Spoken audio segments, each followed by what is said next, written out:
Good morning dear student. तो बच्चों आज हम लोग चल रहे हैं, आपका जो 9वां भी चैप्टर चल रहा था, क्या था आपका? पादपों में प्रजनन। क्या चीज़?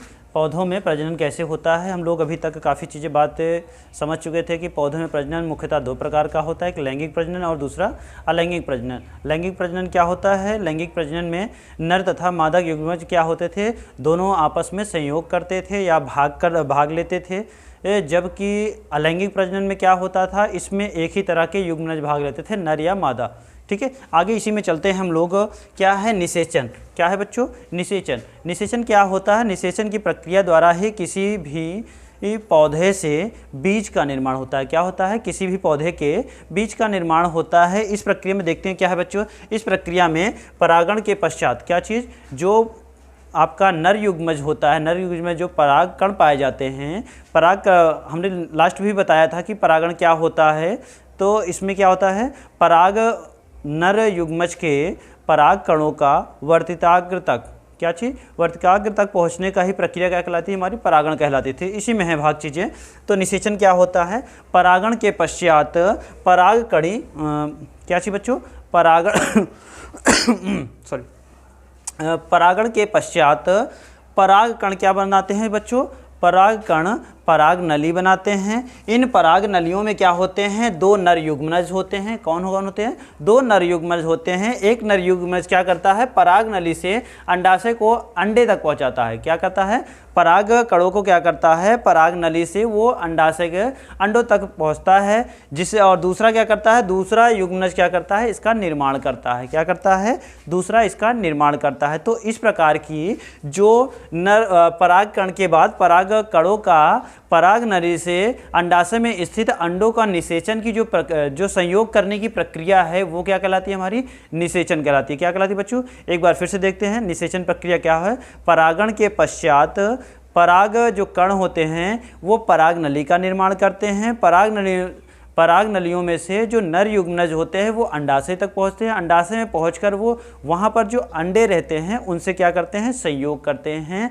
इन्हीं को ही क्या कहा जाता है, संयुक्त रूप से निषेचन कहा जाता है। आगे देखते हैं बच्चों, निषेचन के फलस्वरूप या निषेचन के बाद क्या क्या होता है। निषेचन के बाद बीजों का निर्माण होता है।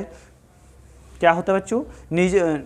उसके बाद जस्ट बीजों का निर्माण होता है। बीजों के निर्माण में देखते हैं बच्चों, जब पौधे का क्या हो जाता है, पौधों के फूलों द्वारा निषेचन हो जाता है, तब क्या है, निषेचन के पश्चात जो उस फूल की पंखुड़ियां हैं, उस फूल पर लगी जो बाह्यदल पे लगी होती हैं पंखुड़ियाँ तथा स्त्री केसर, वो सभी क्या होते हैं, वर्तिकाग्र में ही गिर जाते हैं। किस में गिर जाते हैं बच्चों? वर्तिकाग्र में, मतलब अंडाशय का जो मेन पोर्शन होता है, जो स्त्री केसर का रहता है, वो सब उसी में गिर जाते हैं। तथा बाह्यदल क्या होता है, बाहर के जो पंखुड़ियाँ रहती हैं जो उसको सुरक्षा प्रदान करती है, वे सभी क्या हो जाती हैं, सूख जाती हैं तथा वो क्या कर लेती हैं, बाह्यदल को पकड़ लेती हैं या अंडाशय को वो क्या कर लेती हैं पकड़ लेती हैं।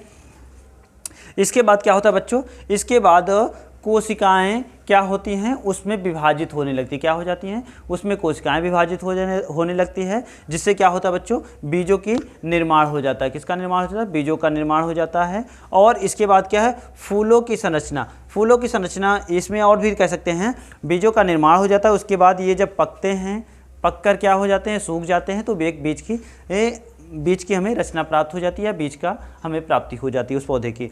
आगे है फूलों की संरचना। फूलों की संरचना में क्या होता है बच्चों, निषेचन के बाद अंडाशय क्या होता है बच्चों, पक कर क्या बन जाता है, फल बन जाता है। निषेचन बीजों फूलों की संरचना में, फूलों में और कौन कौन से क्या होता है, जब निषेचन होता है, जब किसी फूल या पुष्प का निषेचन होता है, तो उसमें जो भी चीज़ें हैं, क्या है, निषेचन के बाद जो भी अंडाशय होता है वो क्या होता है, वो पककर फल में बन जाता है। ये रसदार, गूदेदार, ये कई तरह के होते हैं, किसी में नहीं भी होते हैं। आगे देखते हैं बीज का अंकुरण।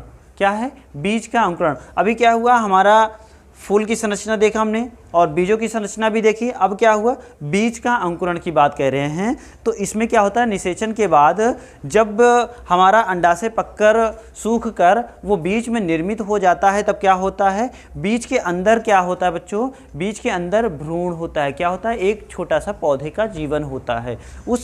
वह जो पौधे का जीवन है उसमें क्या रहता है, निष्क्रिय एवं सुसुप्त अवस्था में रहता है। मतलब क्या चीज़ बच्चों, जब तक उसमें हवा और नमी नहीं जाएगी, वो तब तक वो बीज पौधे में परिवर्तित नहीं होगा। तो इसे सुषुप्त अवस्था में रहता है, जिससे क्या होता है, जब इसको हम लोग ज़मीन पे बोते हैं या ये हवा या नमी के संपर्क में आता है तो वो बीज क्या हो जाता है, अंकुरित हो जाता है, जिसमें उसमें एक नए नन्हे पौधे का निर्माण होता है। आगे देखते हैं बच्चों, अलैंगिक प्रजनन के बारे में ही है। अलैंगिक प्रजनन में देखते हैं क्या है। अलैंगिक प्रजनन निम्नलिखित प्रकार से होता है। पहले कौन कौन से है, विखंडन के रूप में, बीजाणु जनन के रूप में, पुनरुद्भवन में, खंडन में, कायिक प्रवर्धन में, इन सभी में क्या होता है बच्चों, हमारा ये अलैंगिक प्रजनन होता है। विखंडन में देखिए, विखंडन में क्या होता है बच्चों, विखंडन में क्या होती है, ये बहुत ही एक सामान्य प्रक्रिया है। इसमें बच्चों क्या होता है, इसमें जीव का जो केंद्रक होता है उसको दो भागों में बांटा जाता है।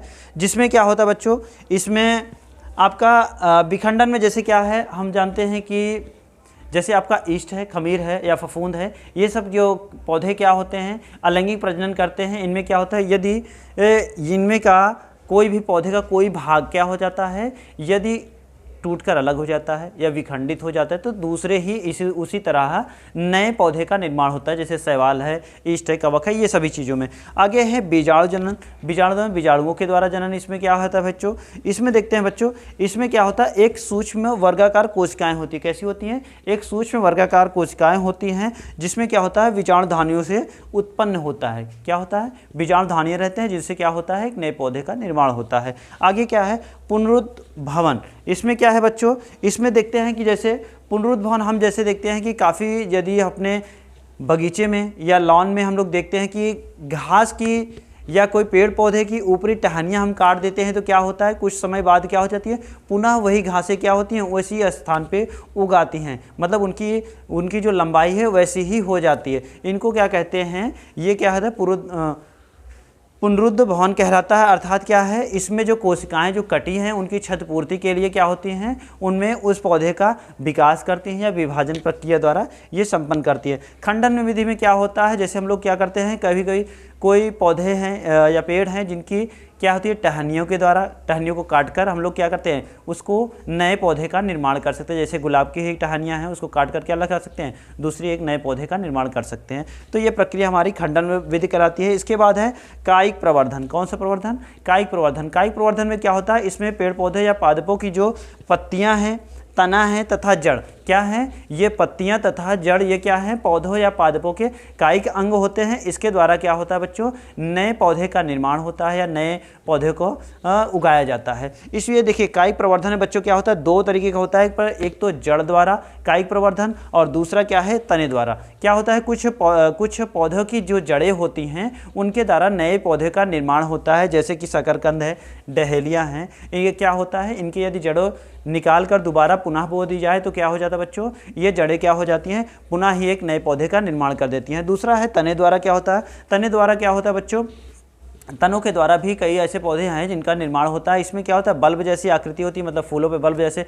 जैसे क्या है, प्याज है, इन सब की जो इनका जो पौधे का नया निर्माण होता है ये किसके द्वारा होता है, तने द्वारा। तो इस प्रकार से बच्चों आज हम लोग इतना ही पादपों में प्रजनन पढ़ते हैं और नेक्स्ट वीडियो में हम लोग इससे आगे भी चलते हैं। तो ये जो भी चीज़ें हैं इस चैप्टर से में। ओके, धन्यवाद।